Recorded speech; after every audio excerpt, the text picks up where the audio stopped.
नमस्कार मित्रांनो, आज मी तुमच्यासाठी घेऊन आले आहे एक खूप टेस्टी आणि स्पायसी असा महाराष्ट्रीयन ठेचा। हा ठेचा भाकरीबरोबर खाल्ला तर जेवणाची मजा ही दुप्पट होते। चला तर मग व्हिडिओला सुरुवात करूया। इथे मी 3 मोठे चमचे शेंगदाणे घेतलेले आहेत, तसेच 12 ते 15 लसणाच्या पाकळ्या घेतलेल्या आहेत आणि 12 ते 15 हिरव्या मिरच्या घेतलेल्या आहेत। त्यामध्ये हिरव्या मिरच्यांमध्ये मी 2 प्रकार घेतलेले आहेत, तिखट काही आणि काही साध्या मिरच्या। सर्वात प्रथम आपल्याला गॅसवरती पॅन ठेवायचा आहे। पॅन थोडा गरम झाला की त्यामध्येच घालून घ्यायचे आहेत आपल्याला शेंगदाणे। हे शेंगदाणे आपल्याला हलकेसे भाजून घ्यायचे आहेत आणि गॅसही स्लो ठेवायचा आहे, म्हणजे आतपर्यंत हे छान खमंग भाजले जातात। हे बघा, शेंगदाण्याचा कलरही चेंज झालेला आहे आणि त्याची सालही थोडी थोडी सुटायला लागली आहे।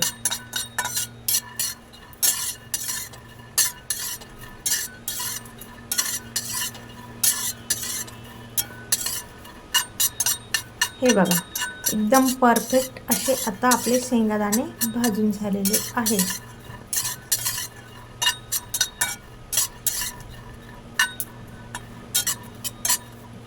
ते आता आपण एका डिशमध्ये काढून घेऊया। त्याच पॅनमध्ये आता आपल्याला थोडंसं तेल घालून घ्यायचं आहे। तेल गरम होऊ द्यायचं आहे। त्यातच आपल्याला या मिरच्या टाकून घ्यायच्या आहेत आणि लसूणही त्यामध्येच ॲड करायचा आहे।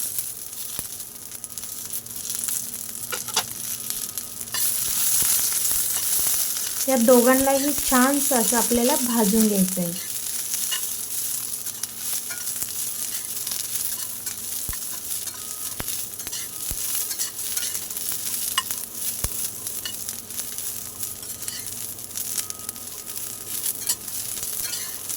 हे बघा, मिरच्या आता भाजायला लागलेल्या आहेत।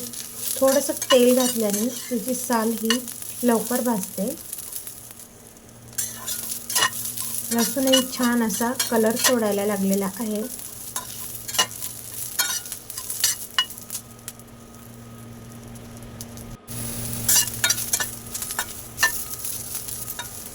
हे बघा, आता इथे आपल्या लसूण आणि मिरची ही एकदम परफेक्ट भाजलेली आहे।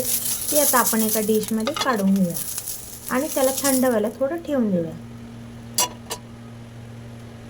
थंड झाल्यानंतर खलबत्त्यामध्ये घालून ठेचून घ्या किंवा मिक्सरमध्ये घालून दळून घ्या। इथे मिक्सरमध्ये मी शेंगदाणे घातलेले आहेत, तसेच मिरची आणि लसूण हेही त्यामध्ये ॲड केलेले आहेत। हे बघा,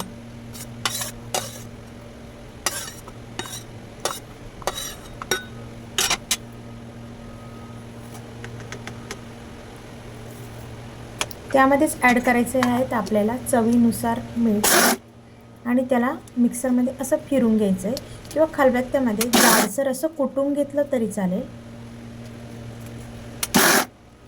तर हे हलक्या हाताने मी असा रवाळदार जाडसर असा ठेचा बनवून घेतलेला आहे। हे बघा, झाला ना परफेक्ट महाराष्ट्रीयन ठेचा तयार। आता याला आपल्याला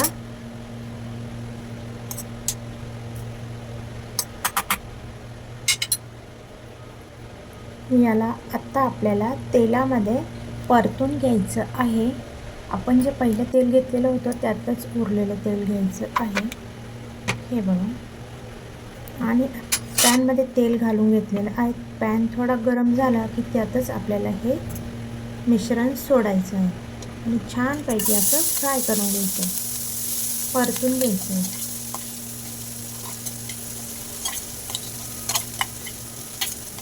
हे बघा, सर्व मिक्सरमधून काढून घेतलेलं आहे।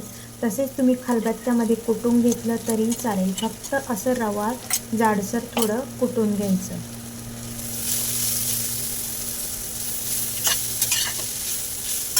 अशा प्रकारे आपण हा सर्व ठेचा छानपैकी परतून घेऊया आणि या ठेच्याची जर चव अजून वाढवायची असेल तर त्यामध्ये एक अर्धा लिंबू पिळून घ्या आणि तसेच थोडीशी कोथिंबीर घातली तरीही चालेल। इथे आपला ठेचा छानपैकी परतवलेला आहे, त्यातच मी घालून घेते अर्धा लिंबाचा रस। याने ठेचा आणि भाकरी एकदम परफेक्ट जेवण आहे। हे बघा, आता लिंबाचा रस घातल्यानंतर त्याला छानपैकी असं मिक्स करून घ्यायचं आहे। आणि मंडळी, जर तुम्हाला माझा व्हिडिओ आवडला असेल तर लाईक करा आणि चॅनलला सबस्क्राईब करा, तसेच बेल आयकॉन दाबायला विसरू नका। अशाच मस्त रेसिपीसाठी सुविद्या किचन मराठी सोबत राहा, म्हणजे मी तुम्हाला अशाच नवनवीन गावाकडच्या रेसिपी बनवून दाखवेल। रेसिपी बघितल्याबद्दल धन्यवाद।